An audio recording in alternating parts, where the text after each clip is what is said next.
اب ہم معلومات حاصل کریں گے قطب الدین ایبک کے بارے میں۔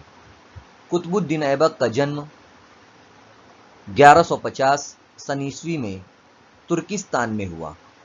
ترکستان میں رہنے والے ایبک کو بچپن میں غلامی میں بیچ دیا گیا تھا۔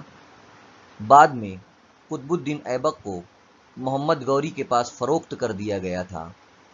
1192 میں ترائی کی لڑائی میں فتح کے بعد محمد غوری نے ایبک کو ہندوستانی علاقوں کا انتظام سنبھالنے کی ذمہ داری دے دی تھی۔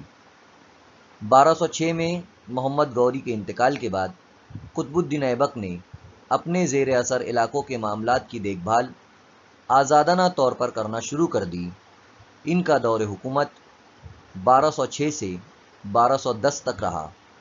انہیں بر صغیر کا پہلا مسلم بادشاہ مانا جاتا ہے۔ قطب الدین ایبک نے دہلی میں قطب مینار اور قوۃ الاسلام مسجد کی تعمیر کا آغاز کیا۔ قطب الدین ایبک عالموں کے بڑے قدردان تھے۔ سخاوت کی وجہ سے انہیں لاکھ بخش کا خطاب دیا گیا۔ نومبر 1210 سن عیسوی میں چوگان یعنی پولو کھیلتے ہوئے گھوڑے سے گر کر ان کی موت ہو گئی۔